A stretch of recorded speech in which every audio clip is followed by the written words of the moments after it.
अस्सलाम वालेकुम। आज से हम शुरू करने वाले हैं डीजी फॉर्मेट शॉर्ट्स का एक नया फॉर्मेट। उस फॉर्मेट में क्या होगा कि जितनी भी एक दो दिन की या पिछले हफ्ते की न्यूज़ होंगी उसको हम इची बिची करके डिस्कस करेंगे ताकि आप अपडेट रह सकें जो भी टेक न्यूज़ चल रही हैं।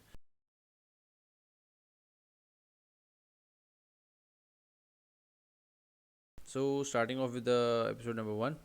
पाकिस्तान में योंडा ने लेंट्रा लांट्रा लेंट्रा है लांट्रा है, आई डोंट नो, गाड़ी एक लॉन्च की है। और कुछ लोगों ने तो उसकी काफ़ी अजीब अजीब सी बातें की हैं कि कोरोला और सिविक का मुकाबला करेगी। खैर ये तो कंपनी ने ही बोला है कि this is the direct competitor of Corolla and civic. तो अब इसकी प्राइस जो है वो कोरोला और सिविक के दरमियान रखी गई है। इसके फीचर्स मुझे देखने में तो बड़े अच्छे लगे और बाकी ज़्यादा जो गाड़ियाँ चलाने वाले हैं उनको बेहतर बता सकते हैं, लेकिन एज अ टेक रिव्यूअर मैं बता सकता हूँ कि एलेंट्रा में कुछ फीचर्स ऐसे हैं जो कि अभी कोरोला या सिविक हमें बिल्कुल भी नहीं दे रही हैं। तो मेरे ख्याल से तो बहुत अच्छी बात है। Black shark 4 pro reviewed before launch. और ऐसा बहुत अब तो होता आ रहा है कि जो भी फ़ोन्स नए आ रहे हैं उनका पहले से स्पेक्स तो हमें पता चल ही जाते हैं और उनकी अनबॉक्सिंग भी नहीं आती। जैसे DJI FPV जो ड्रोन था उसकी भी हमें पहले ही से ही सारी उसकी अनबॉक्सिंग भी मिल गई थी उसके लॉन्च होने से पहले। तो ये तो खैर आम चीज़ है। और black shark as you if you don't know, black shark is a phone जो कि प्योर गेमिंग के लिए बनाया जाता है और ये उसका 4 प्रो वर्जन आ रहा है। छोड़ो इसको, जो भी है साइड कराओ। एक मज़े की न्यूज़ ये है, Brazil regulator fines Apple $2 million for not including chargers with iPhone 12। ये मज़ा आया ना। ऐसा होना चाहिए भाई। ये देखें, ये है मुल्क, ये है मुल्क। कहते हैं भाई आईफोन के साथ चार्जर नहीं दिया, $2 million का फ़ाइन कर दिया एप्पल को। अगली न्यूज़ ये है कि कुछ अर्सा पहले आपने मेरी एक वीडियो देखी होगी जिसमें मैंने GN गैलियम नाइट्रेट चार्जर्स के बारे में बात की थी। तो अब वही न्यूज़ आ गई कि भाई ये गैलियम नाइट्रेट जो है सिलिकॉन का एक, जैसे मैंने पहले ही बोला था, कि ऑल्टरनेटिव है। तो उसमें अब ये काफ़ी सारी जो है जिसमें यूज़ होगा, इलेक्ट्रॉनिक्स में यूज़ होगा, ट्रांजिस्टर जिससे बनना शुरू हो गए।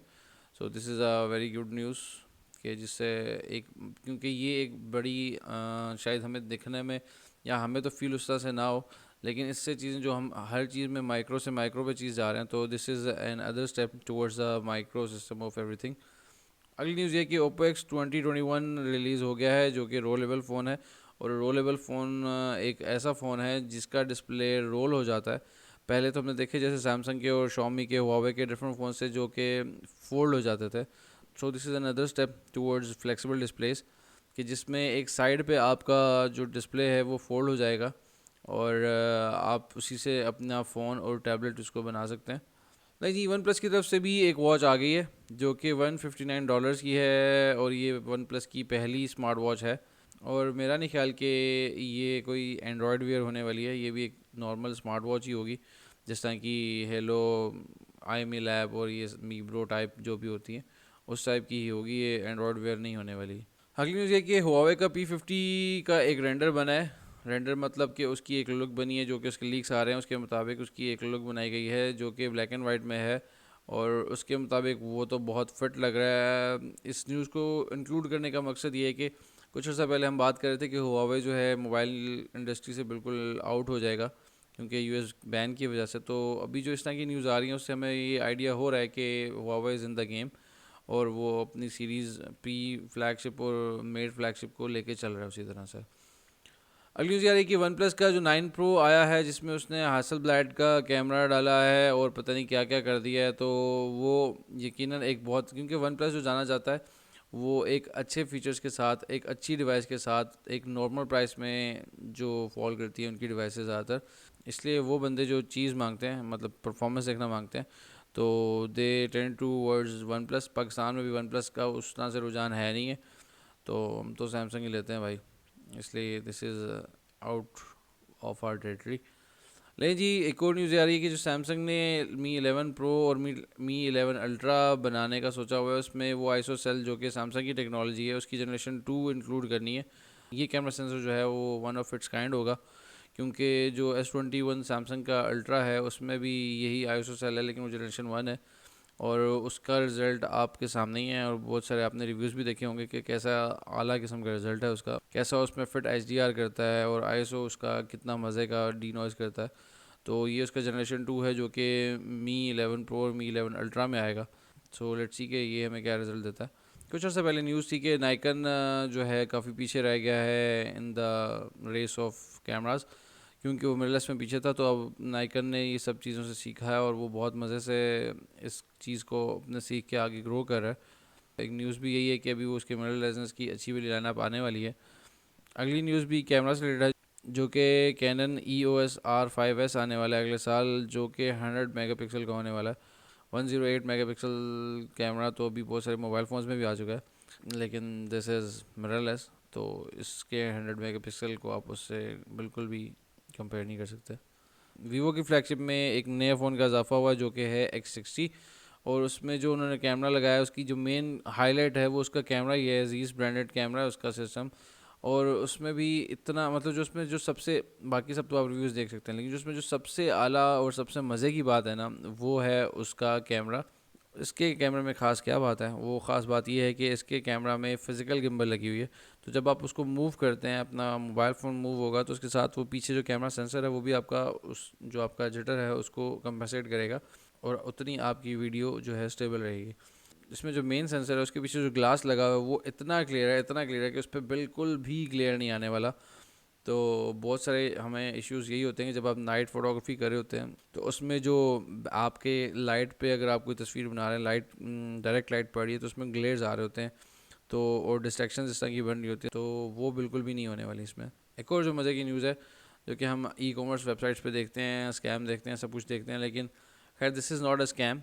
कि एक भाईजान थे, कोई मेरे जैसे कुछ ज़्यादा ही सादा लोग, मतलब बहुत तेज़ बंदे थे शायद, तो उन्होंने एक आईफ़ोन ऑर्डर किया। उन्हें जब देखा कि यार ये आईफ़ोन एक वेबसाइट पे मिल रहा है तो बड़ा सस्ता मिल रहा है, तो क्यों ना इसको ऑर्डर कर लिया जाए। तो जब उन्होंने ऑर्डर किया तो उनके पास इतना बड़ा पैकेज आया कि उसको खोलने के लिए, उसको उठाने के लिए उनको 2 बंदे बुलाने पड़े। और जब उन्होंने उसको खोला तो उसमें से आईफ़ोन निकला ज़रूर, लेकिन वो iPhone is not a mobile phone, that was a table. Literally it was a table. और ये स्कैम नहीं है, उसमें आईफोन टेबल ही लिखा हुआ था। अब ये मेरे जैसे सादा लो बंदा जो था जिसने प्राइस देख के आईफोन देख के ऑर्डर कर दिया, ये उसका मसला था कि भाई उसने पूरा ऐड ही नहीं पढ़ा और सारे direct bye bye bye bye करके उसने बाय बाय हो गया। और जब बाय बाय हो गया तो उसके बाद जब टेबल आया आईफोन वाला तो फिर वो देख के वो बाय बाय हो गया। लो जी, मी बैंड 6 आ गया हुआ है, और मी बैंड 6 की आई विल ट्राई कि मैं इसकी एक अच्छी सी वीडियो बनाऊँ। पाकिस्तान में तो खैर क्या, अभी 1 अप्रैल को तो इसकी लॉन्च सेल शुरू हुई है, तो अभी 29 मार्च को इसकी अनाउंसमेंट हुई थी। तो मी बैंड 6 में और मी बैंड 5 में जो मेन फ़र्क है जो मुझे नज़र आ रहे हैं वो यही नज़र आ रहे हैं कि इसकी जो पूरा बैंड है इसमें पूरी बैंड आपका सिर्फ स्क्रीन हो जाएगी। क्योंकि जो पहले मी बैंड 4 और 5 में जो ट्रांजिशन थी वो मुझे इतनी खास नज़र नहीं आई थी कोई, इसलिए मैंने चेंज भी नहीं किया था। तो मी बैंड 4 और 5 में जो फ़र्क था ज़्यादा, जो मेन फ़र्क था, एक तो जीपीएस का फ़र्क था कि जीपीएस इनबिल्ट आ गया था मी बैंड 5 में, और जो दूसरा फ़र्क था वो ये था कि उसका स्क्रीन साइज़ पहले 1 इंचज़ था और मी बैंड 5 है 1.1 इंचज़। तो सिर्फ इतना ही फ़र्क था जो कि आपको देखने में भी फील नहीं होता था। और खैर अब ये जो मी बैंड 6 आया इसमें सबसे मज़े की बात ये होगी कि इसका जो डिस्प्ले है वो 1.1 से लेके 1.56 इंचज़ तक हो गया, और ये एक ख़ास वाकई फ़र्क नज़र भी आता है आपको डिस्प्ले में। और इसका जो डिस्प्ले हो गया वो एमोलेड हो गया डिस्प्ले, और मतलब इन्होंने जो मेन काम किया वो डिस्प्ले पे काम किया, बाकी तकरीबन वही चीज़ें हैं इसमें। एक और न्यूज़ ये है कि एक ऐप आई है सिस्टम अपडेट के नाम से, जो कि प्ले स्टोर में नहीं है, वैसे ही है, आप उसको दूसरे तरीक़ों से इंस्टॉल करते हैं, मतलब जो भी आपको वेबसाइट खोलते हैं उसको कोई ऐड आता है तो उस तरीके से आपको पता है कि स्कैम वगैरह चल रहे होते हैं, तो उस तरह से वो इंस्टॉल होती है। उसका नाम सिस्टम अपडेट है, तो आप वो इंस्टॉल करते हैं, मेरे जैसा बंदा इसको इंस्टॉल करता है कि सिस्टम अपडेट होगा, मेरे पास जो है ऐसे ऐसे अपडेट्स भी आएंगे जो कि नॉर्मल फ़ोन्स में नहीं आते। तो वो जब आप इंस्टॉल करते हैं उसको जब आप चलाते हैं तो वो सिस्टम अपडेट आपका तो नहीं करता, लेकिन जो उसका डेवलपर है उसका सिस्टम अपडेट ज़रूर कर देता है आपके सब डाटा से। तो ऐसी चीज़ें काफ़ी आई जा रही हैं, तो this is just a reminder कि अगर ऐसी कोई ऐप आए तो you don't have to install it. एक और मज़े की न्यूज़ ये है कि भाईजान शॉमी ने अपना लोगो चेंज कर लिया, और चेंज क्या किया है, स्क्वायर लाइक पहले मी होता था और ऑरेंज बॉक्स होता था, उसके अंदर मी लिखा होता था, और अब क्या है फ़र्क, उन्होंने ज़बरदस्त सा जो एक लोगो बनाया है, ट्रांजिशन की अपने लोगो में, वो मी लिखा हुआ है उसी तरह वाइट कलर का, और जो बाहर उसका ऑरेंज कलर का स्क्वायर था अब वो थोड़ा सा राउंड हो गया। लो जी, कराची में पहली इलेक्ट्रिक बस चलना शुरू हो गई है। एप्पल कार के कोई डिज़ाइन मारे हैं लोगों ने, और ये अभी तक बोंगियाँ चलती रहेंगी, चलती रहेंगी, चलती रहेंगी। और कैसी होनी है गाड़ी, मतलब लोगों उन्होंने सोचा भी नहीं भाई, मतलब अभी तो वो कॉन्ट्रैक्ट्स कर रहे हैं और हम डिज़ाइन बना के बैठ गए हैं। एक और गाड़ी आ रही है भाईजान पाकिस्तान में, जिसका जावेद अफरीदी साहब ने उसी तरह जिस तरह उनकी आदत है कि ट्विटर में एक वो तस्वीर लगाते हैं और कहते हैं भाई कितनी क्यों नहीं चाहिए, आप इसकी प्राइस दें। तो उसमें कुछ दिन पहले उन्होंने एक ट्वीट किया जिसमें उन्होंने एक गाड़ी का, उसने एक छोटी सी एक, खैर वो मुझे लग तो रहा था कि शायद कोई उन्होंने वो एक छोटा सा जो मॉडल नहीं होता वो जिससे हम खेलते हैं उस तरह की कोई गाड़ी लग रही थी मुझे। खैर वुलिंग होंग वांग है ये कोई कंपनी में, दो कंपनियों का मिलाप है जिससे ये इन्होंने ईवी गाड़ी बनाई है, मिनी ईवी है, और ये चाइना में काफ़ी फेमस है।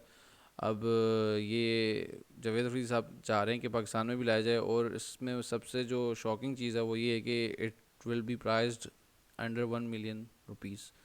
तो अगर ये 1 मिलियन के अंदर आ जाती है तो मेरे ख्याल से छा सकती है, लेकिन बात फिर वही आती है कि ईवीज़ हम कब तक चलाएंगे, कैसे चलाएंगे और कब चलाएंगे। तो अभी ये बहुत लंबी कहानी है। तो अगर वो जावेद अफरीदी साहब, अगर आप ये ईवी की जगह जो है कोई नॉर्मल गाड़ी, पेट्रोल वाली गाड़ी लें सस्ते में, ताकि हमारी आवाम जो एचएस को देख के जलती है उसका भी कुछ ना कुछ बन जाए। लो जी, आज की एपिसोड ख़त्म हो गई। और अगर आपको ये सब चीज़ें न्यूज़ जो है डिटेल में पढ़नी है तो you can log on to D G former on my Facebook page, जिस पे सब न्यूज़ शेयर है और आप उसमें उनके सब आर्टिकल्स और ब्लॉग्स वगैरह पढ़ सकते हैं। तो be in comprehensive, do subscribe, like, comment, share, पता नहीं क्या क्या सब कुछ कर दो भाई, मेहरबानी करो। अल्लाह हाफ़िज़।